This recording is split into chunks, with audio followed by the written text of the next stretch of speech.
Please subscribe and don't forget to press the bell icon to get notified whenever we upload a new video. Succession planning. Friends, as we all know, death and taxes, they are the only two things certain in life. Taxes is what we talked about until now, but death has become even more challenging over these years, because I remember when I used to go to the various countries around the globe in the late 70s, early 80s, that was still mostly the first generation NRIs, because they went out post-independence. I'm not talking of countries like East or South Africa where Indians have lived for over 100 years. But most of the Western countries, or even on the other side, by now we have 3 generations of the NRI community. But those were the days when it was the first generation. And therefore there were relatives, there were acquaintances in India. Times have changed. When we talk of succession, there are n number of scenarios. There are families, nuclear families, who've all migrated out and settled outside. But obviously, while they could have taken their liquid wealth outside or leave it here in India for repatriated right attached to that, which is as good as convertible foreign exchange for them. They can take it wherever they want because they don't want to put all their eggs in one basket. But the major challenge comes when we are talking of immovable properties, land, building, including agricultural land where there are restrictions for fresh investments by NRIs. But while they continue to hold these lands, and ancestral lands could have been belonging to the HUFs, and then you want to repatriate out of that, or properties which you have invested in India, out of which you want to take funds beyond in other countries. So there are social angles, there are financial, which are from the Forex and investment point of view, and obviously there are the tax aspects also. I know time has been ticking, but let me try to take up some key aspects in terms of succession planning. You will only realize the importance of succession planning. I'm addressing this straight and clear from my mind and hearts to my dear NRI friends. If you get to know what could be the consequences if you have not planned succession, or if your kith and kin, your close relatives, be they parents, be they your brothers, sisters, or whosoever, if they have not planned for you, if you are going to be the recipients of or beneficiaries of those assets. So both ways, either from a foreign perspective where you are all living there and you have assets here, you need to look after and do something about them, or you are here, aged parents, uncles, aunts, and you have young close kith and kins overseas who have to be the logical and legitimate beneficiaries of these assets. But if planning has not gone in well, not just tax, you could run into umpteen number of problems. And let me start with the first concept of what happens in case of an NRI in regard to, I am restricting myself to assets here in India, in regard to his assets in India, if there is no will, or what happens if there is a close relative here who has not made a will when he knows very well that the beneficiaries are going to be non-residents. He is not going to be able to have a new generation in this country. In both these situations, you need to know that under the personal law, and I'll restrict myself to the Hindu law, because majority of the NRIs would be Hindus. There are separate legislations for Mohammedans, Parsis, Christians, etc. But it's a big plethora. So we would not get into that.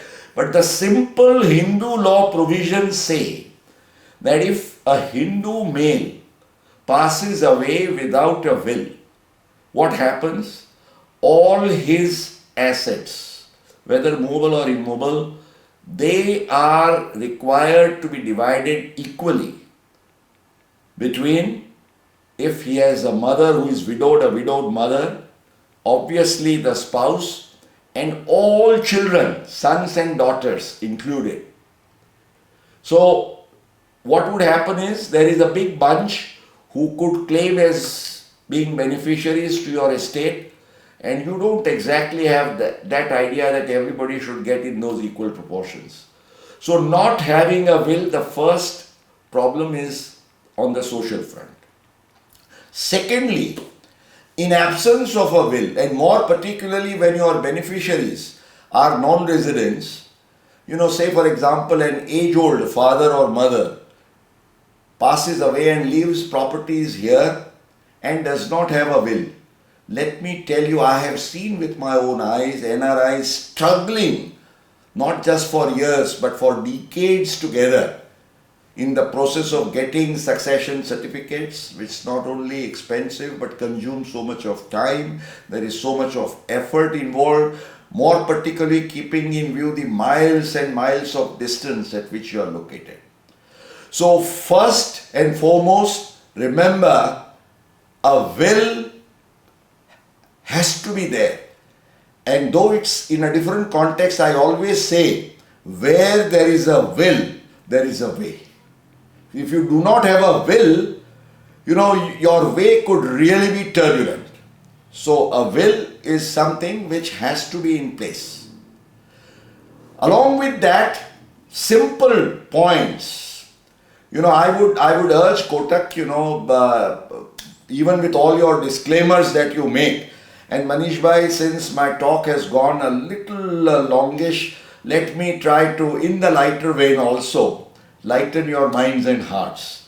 When Shantanu was trying to recite the disclaimer, I was reminded of the good old British times. I was the president of the Chamber of Commerce and Industry here in 99-2000, and we had the British High Commissioner who came to the chamber.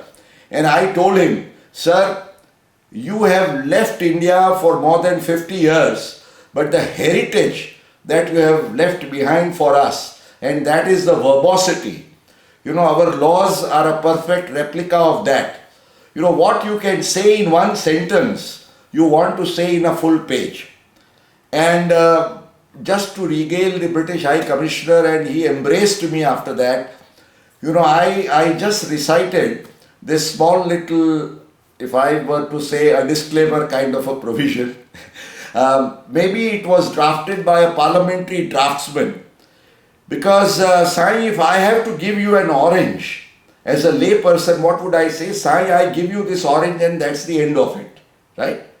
But, no disrespect, if I have to say this with a disclaimer language, or in the language, the Britishers used to put it for the parliamentary draftsman, I would say, Sai, I hereby give, grant and convey unto you all my right, title and interest in this orange, with its skin, juice, pulp and pips, for full time in eternity to you to eat, bite, cut, chew or suck the said orange, or transfer, vary or dispose of the same, with or without its juice, pulp or pips or skin, of course, to any person that you may wish of your choice.